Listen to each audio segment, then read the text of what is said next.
Good evening, my family. So this is now Monday, May the 20th. And right now I'm currently in the decision of what I'm going to cook in the kitchen. But for right now, we are going to get into seeds. All about seeds. We just had a seed haul and we're going to go through this together. And it was actually amazing that we're doing this because I was just asked, what do we do for seeds? So, buckle up and let's get started.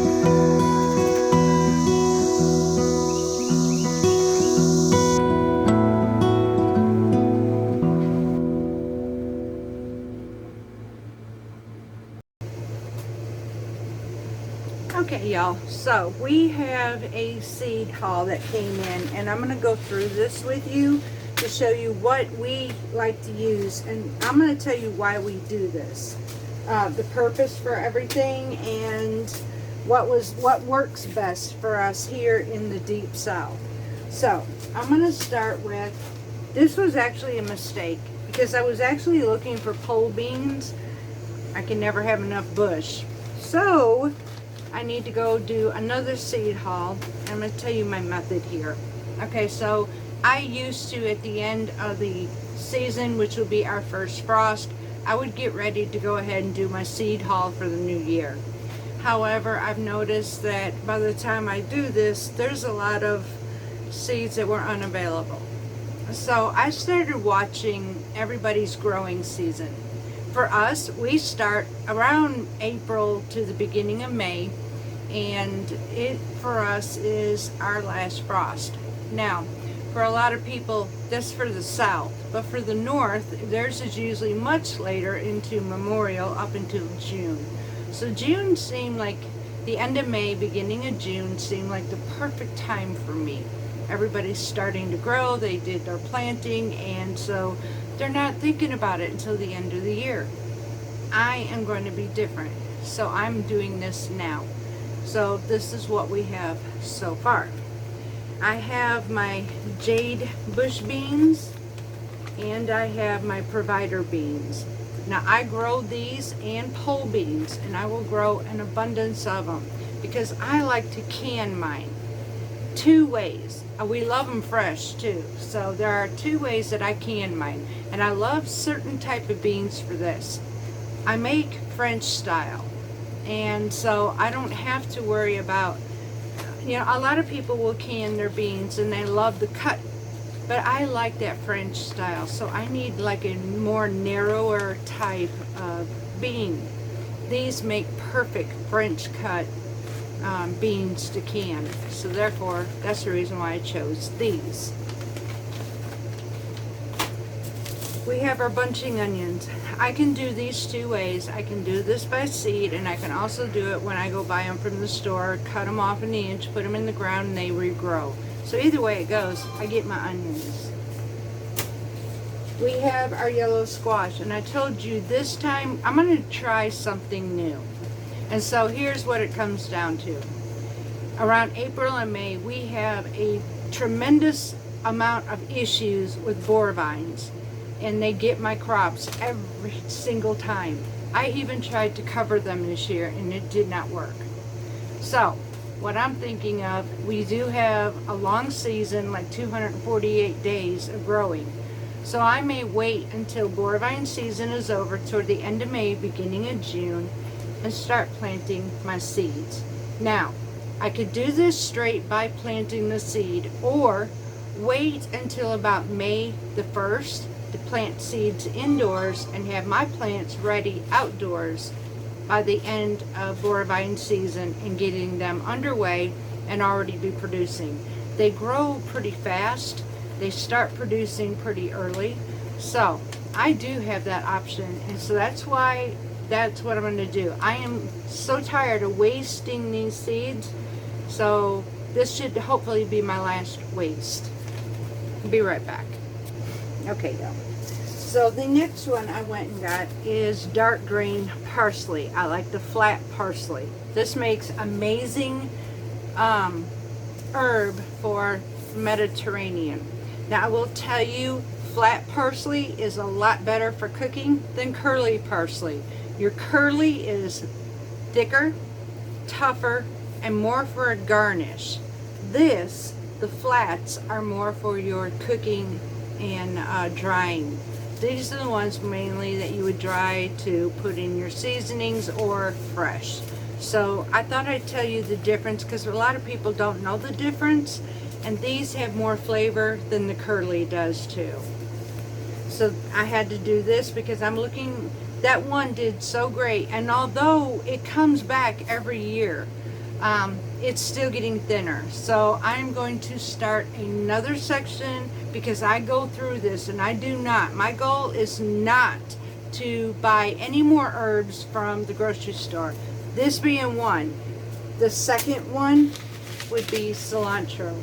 I go through cilantro. However, in the deep south we have an issue along with our lettuce to bolt. And it bolts early because we get hot pretty quick. And this year we have temps like right now already in the 80s, almost 90s. And so everything bolted on me.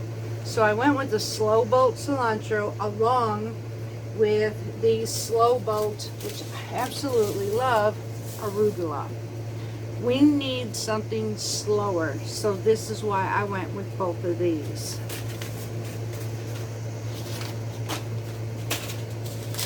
I have my blue curled kale. These are fantastic. I like to grow an abundance of it. I can can it, I can freeze it, and I can use it fresh. We actually like kale. They make great salads, they make great soups, and they make great sides. I have the American spinach. We actually like spinach. Spinach can be great in a salad or in a dish. So I use both. So I want to make sure, and I actually need to get some more of this because we're going to start eating more of these.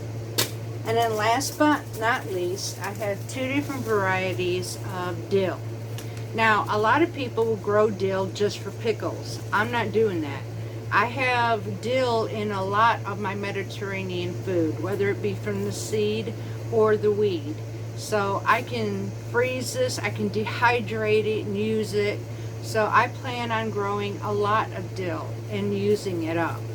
Even if I dehydrate it, fresh dill is so much flavorful than anything I get at the store. So this was the haul that I got. And I'm not done, I still have more. We're doing our inventory right now. So let me show you what I use to store all these seeds, because you've seen a lot of them where they have like portfolio albums, you tuck your little seeds in sleeves, and I found something so much easier and it keeps them safe. Basically, they stay out of moisture and they stay out of light, and I can keep my seeds. I have seeds that are 2 years old that I planted out here and they're growing amazingly. So let me show you how I do this. I believe I have shown these before, but these are actually, this case right here is actually a photo album case. It comes with 18 boxes for photo albums, and this is absolutely perfect for storing seeds. And I can get quite a bit of seeds in here. So each container is labeled, like this one is labeled peas, and when you open them, I have my packs of seeds in here. They are dark. I keep them out of the light. I keep them organized where I can keep them in alphabetical order if I want to, or however I want to do this, where I can check my inventory very easily, go through everything. And I have actually this one and this one, and I have one more full of flowers for pollinators and bees. So we have 3 boxes of seeds. Y'all, I can pick and choose any season, whether it be fall or spring and summer. So I can choose what I want to grow, or if I don't want to grow that year. So with that, I am doing my inventory. So this is how this homestead operates on our seeds when we restock and what we think about. We have been rethinking about what we're growing and what works for us and what doesn't work for us. So what I do is I'll take my seed hauls and I'll just go ahead and start adding my seeds to my boxes, close them up, organize them in, and that's it, y'all. So here, that was my dill. This is my parsley. I am set. I'm set for next year already, and I don't have to worry about it no more. So I do need to get pole beans because this was all of my bush beans, and we are definitely set on our bush, but now we need our poles. And do we go through, is it necessary to go through all these seeds? Yes, it is, because we go through a lot of beans. We prefer growing our own and canning our own since we started doing it. I used to be intimidated. I don't anymore. I do pressure can mine. We love it both fresh and otherwise. So it is very much worth it to us. Now I'm going to go ahead and get the rest of this put away, and we are going to go into the kitchen and we're going to see what we can cook up for supper tonight. Okay, y'all, so before I do that in the kitchen, I wanted to show you. So I had finished putting all my seeds away. So what do I do now is they're all organized, they're all put away. So I covered the tops, snapped the bottoms down, and my case is ready to store. Simple as that. And this is what I do every year for my seeds. I have seen many different ways of storing seeds. This has worked out the best for me, and so I'm content with this. Where I bought these, I have no affiliate with anybody. I just bought this on Amazon, and they were photo boxes with photo cases inside of them. That is it. It was a complete set. At that time, they were pretty cheap. I don't know what they run about now. I think I paid, I don't know, about 20 bucks or so for this, maybe 30. But it was worth it at the time for me. So I do not know what they run about now. But if you're wanting to know what this is, they are photo boxes. And inside they have individual photo cases. So that's how they are. They make great seed pack holders. Okay, so what we're going to do right now is we're going to come out here to the garden. I'm going to show you a couple things that we ended up doing and some crazy things that I end up doing this weekend. Did I do good or not? I have no idea, but we'll find out. Okay, so this I thought was bush beans.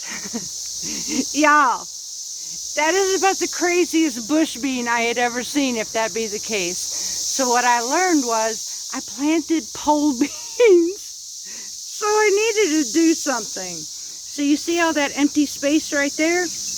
Well, hopefully it won't be empty soon, because we planted seeds, some more bean seeds. You see all this empty space over here? Again, we planted bean seeds, so let's see what happens. This is our kale, and I'm getting ready to go ahead and pick some more of this because we need to freeze some kale for future dinners. Over here, I just went and uncovered all the squash. It's not doing me any good, so if they're going to survive, they're going to survive. But if not, I'm just going to go ahead, and I know what I'm going to do next year. So far, they're hanging on. I do check them. If I find any of the vines tampered, I'm honestly yanking them. And I'm going to show you what I'm doing with these. So while I'm with you, we have more kale right here I got to get, and it's starting to bolt. So what I'm doing is I come over here and I look at and I'm starting to see something I don't like. Okay, so here's my signs I don't like. You see this? It's all yellowish. So I'm going to start looking very deeply as to why. If I start seeing something that looks like sawdust, y'all, we're done.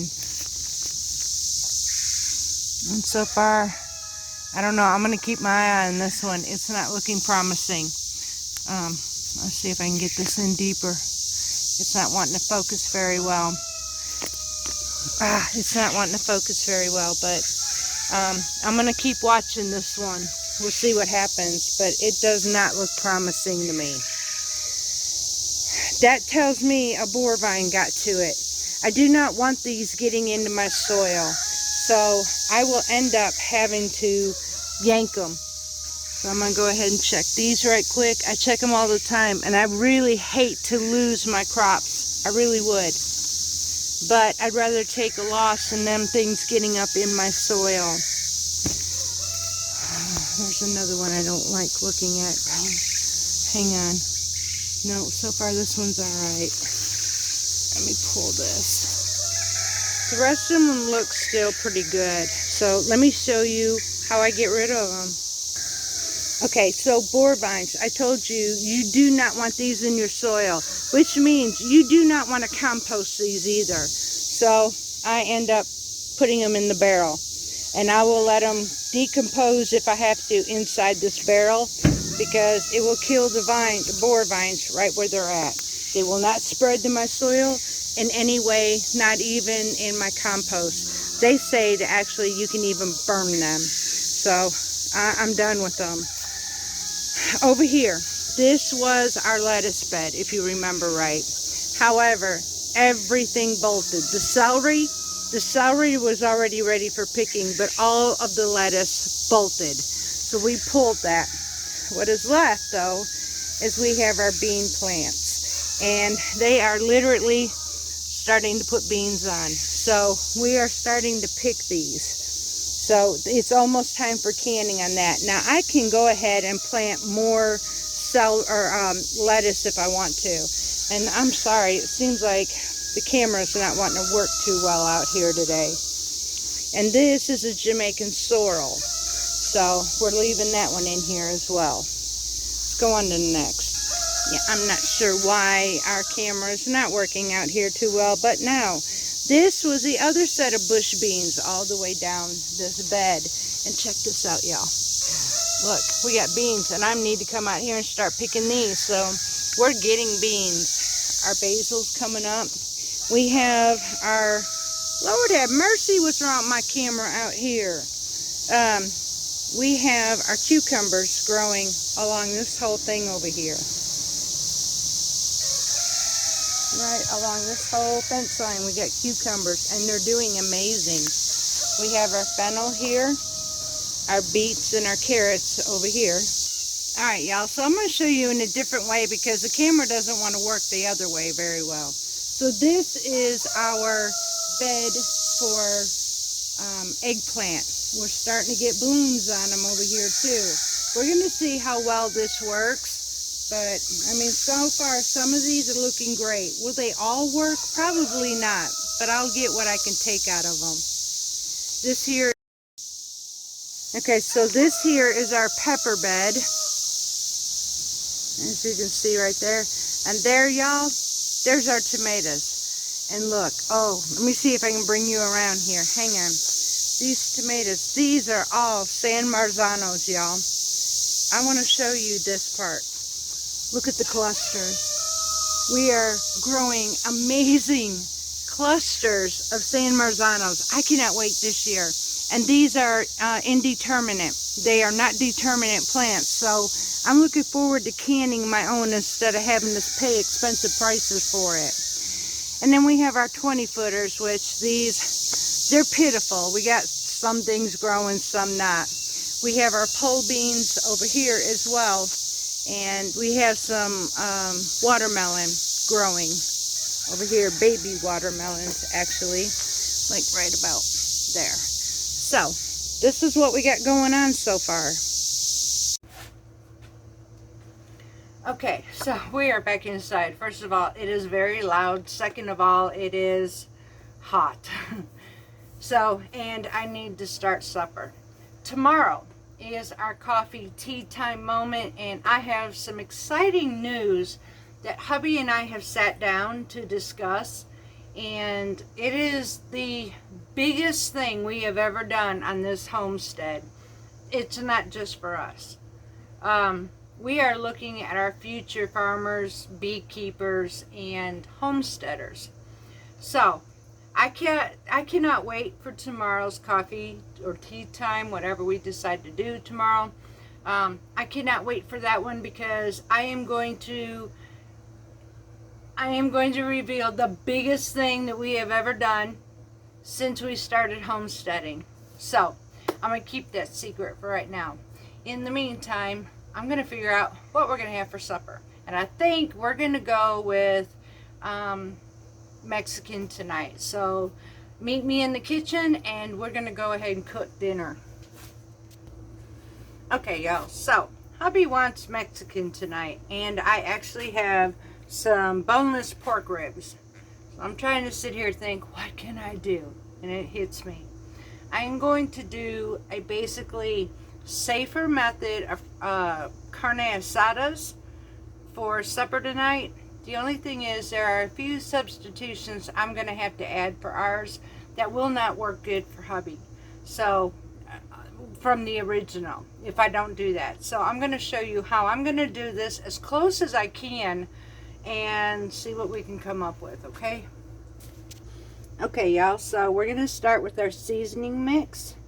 We're going to start with 2 teaspoons of oregano. This is going to require for about 3 pounds of boneless pork shoulder. I don't exactly have 3 pounds, so I'm going to go with a lot smaller version of this, but same aspect. I'm actually going to take mine. You're going to see me doing it by halves. So you need 2 teaspoons from 3 pounds of boneless pork shoulder, 2 teaspoons of oregano, 1 teaspoon of cumin,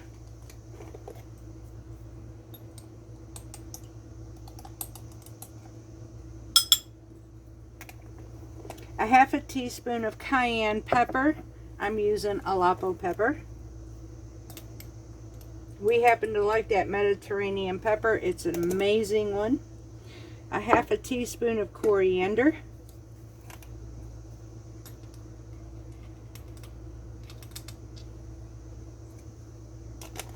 And a half a teaspoon of ground cinnamon.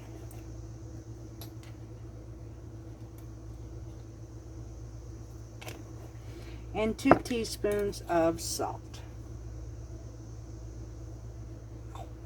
And that is it.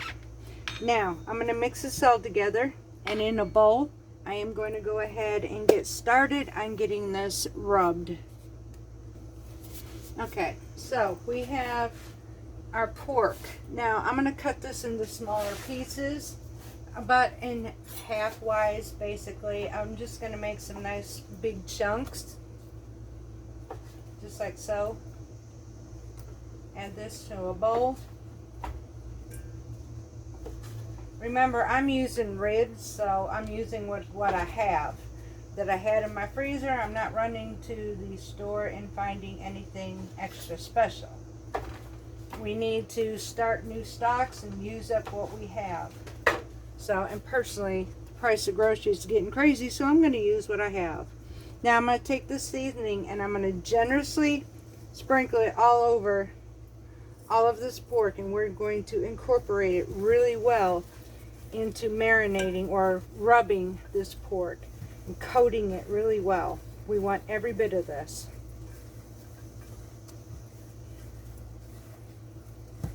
You can smell that Mexican flavors of the cumin and the coriander. Okay, so that's the last of this. Now, I'm going to go ahead and clean this up. We're going to set that meat aside, and we're going to get ready for the broth and for this to cook for a little while. Okay, y'all. So, this recipe is for pressure cooking it. I'm actually going to slow cook this on my stove. So, I'm going to add some olive oil, about a tablespoon or so of olive oil. I'm wanting to saute just quickly some wedged up onions that we're going to put inside here. This is just for flavoring.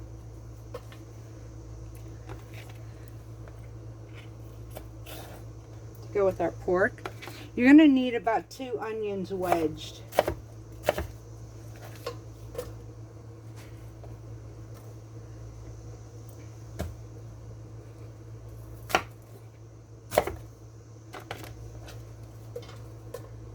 And then for ours, that'll be good.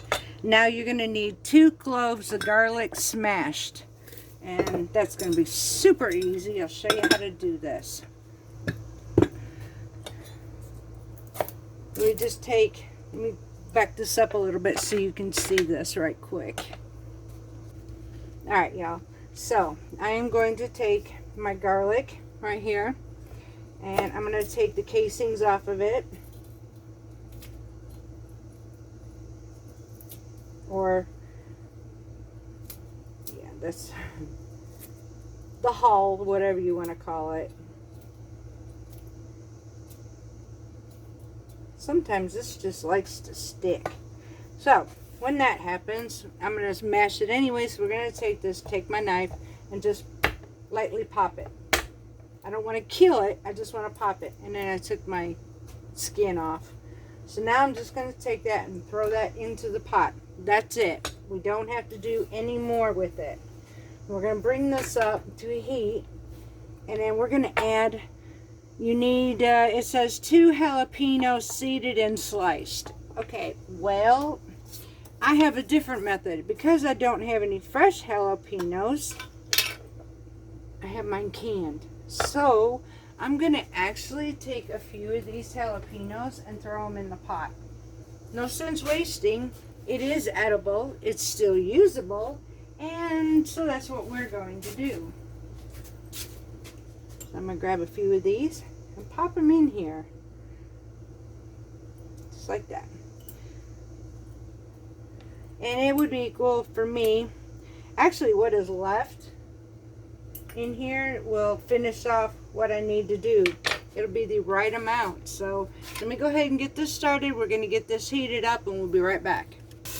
Alright, y'all. So we're just going to take and, oh my gosh, if you could smell this. We're just sauteing this a little bit just to bring out the flavors, and trust me, the flavors are there. So once we start bringing out the flavors, we're going to go ahead and add 1 cup of beef stock. I am using my home canned bone broth, so I'm going to go ahead and add, yikes. I'm going to go ahead and add my broth to this.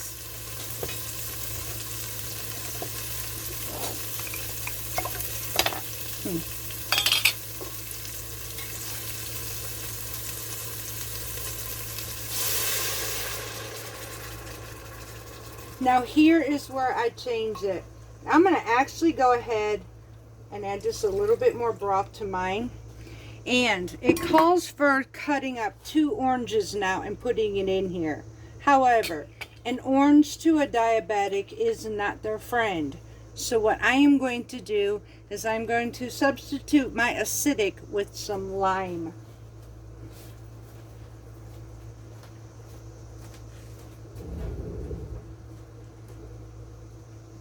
So I'm going to go ahead and get my lime juice, and then I'm going to add my lime juice to this. Okay, so to add 2 oranges in here, I'm going to go ahead and add about 1.5 tablespoons of lime. And I'll probably add more lime into mine afterwards.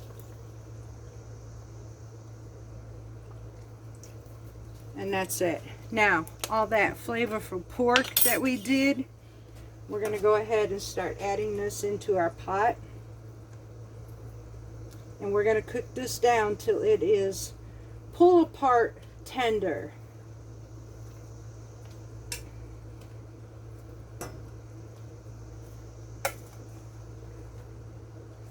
Get all this over here by our broth. Now I'm going to cover this up, and I'm just going to let this simmer until our pork is fork tender, to when we can shred it and it'll come out easy. So, quick thinking, y'all. I had just recently started something, so We use Duke's mayonnaise down here in the South, and besides, it works really good for my husband being diabetic. But I learned something. So when we're done with the jar, I never take and throw away this lid. You know why? I'll throw away the jar, but I keep the lid. I learned something, that when I open up some of my canned goods and I don't use all the product, check this out, y'all. It fits. I can now put this in my refrigerator. I have a lid and I don't have to worry about putting no metal top on here. So that was a quick homestead trick I learned. So y'all might be wondering, what in the world would I do while this pork is cooking? And it could take us a little while. So what I'm actually doing is I'm making up some tortillas, because I do mine fresh. Now I do have some pretty big tortillas, however, they're big. They're made more for a burrito, and I need tacos. So I had just whipped up a nice batch of tortillas, batter with fresh milled flour, and I'm just now portioning it out so that I could start making our 8-inch tortillas. So that's what I'm actually doing. So I thought I'd go ahead and chime in and let you know what I'm up to here. Now, why am I not showing this to you?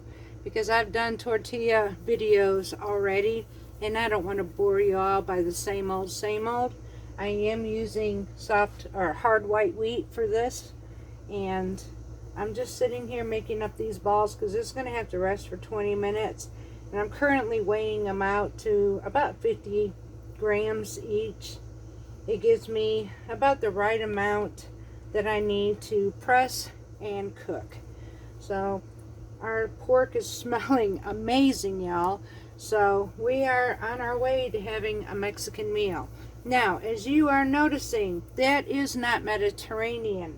However, we change how we eat to more authentics, to like fresh milled. The flour that I'm using is definitely not what we have in the United States when it comes to a tortilla.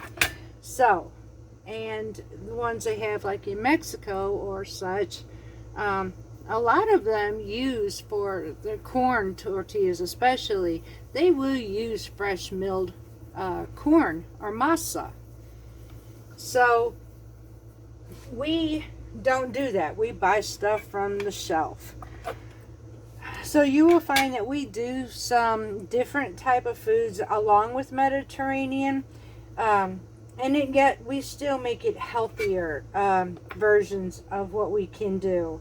This way we can enjoy this kind of food every once in a while and not, well, feel bad, if you know what I mean.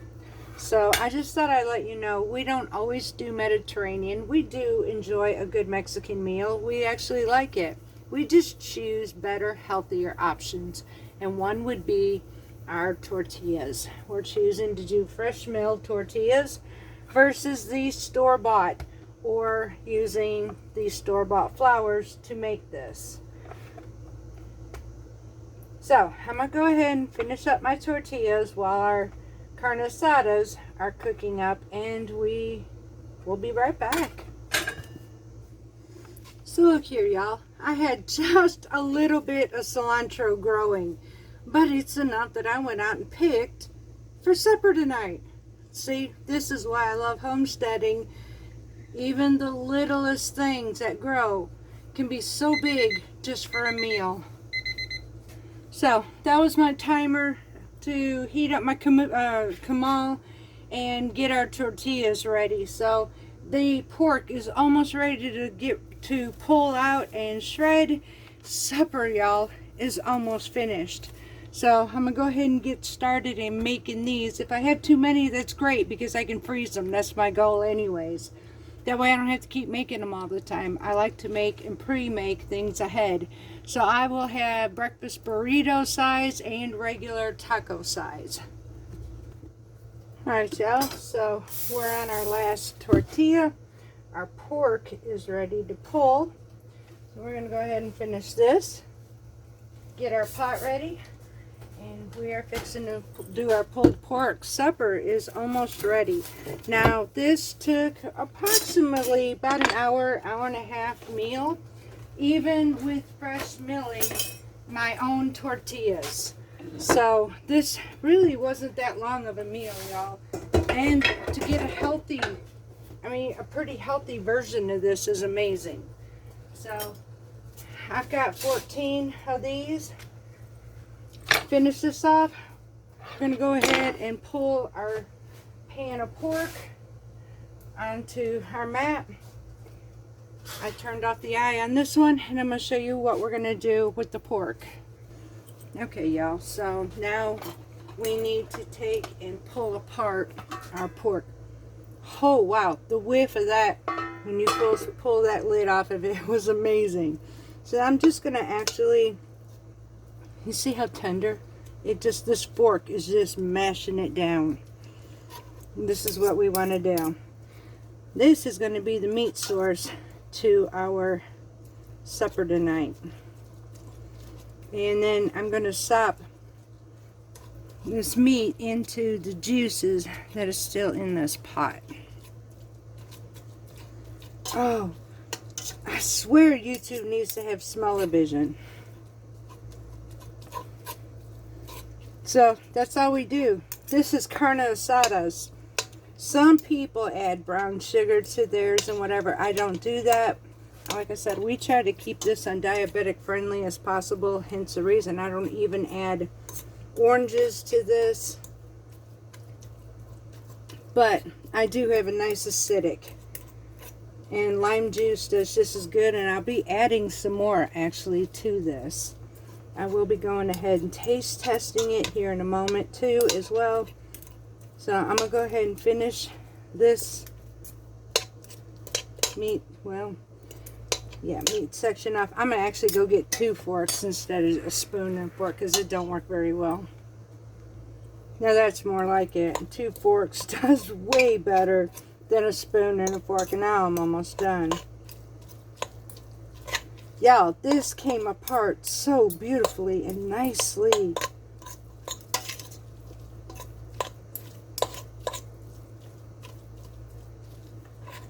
Okay.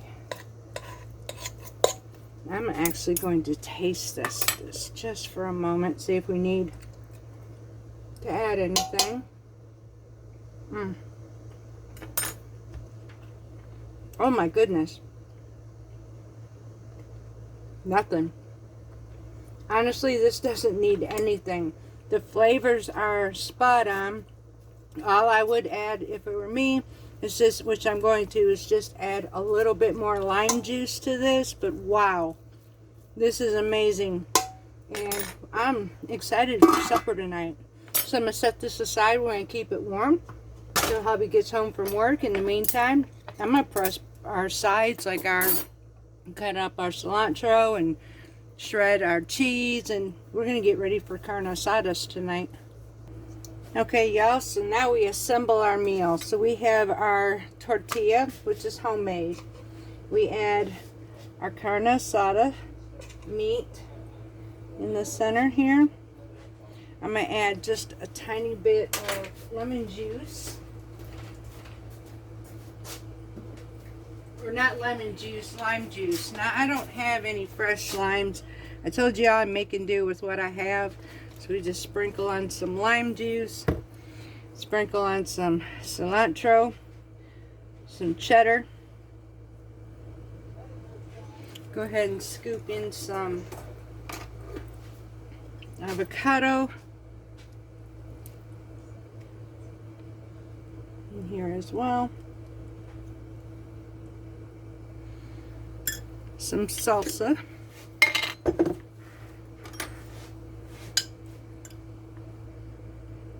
And then we top it with dollops of, well, sour cream. Sorry, y'all, but yep, sometimes we just like some sour cream. Let me go ahead and get this.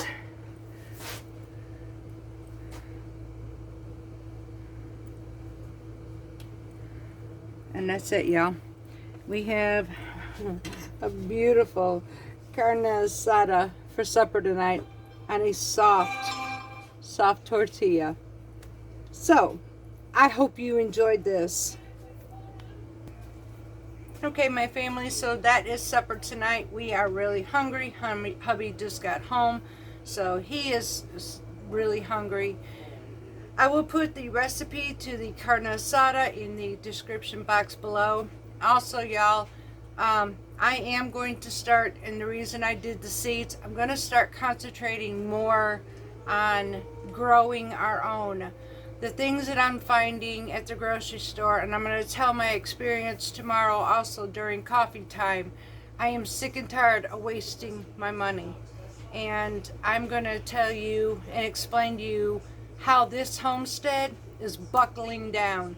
I don't know what's going on with the food that we're buying, but I do know it's getting sickening. So until next time, I will see you tomorrow with a very important factor. I love you all dearly. We're fixing to start eating, and we will see you next time. Much love from Parton's Heritage Homestead.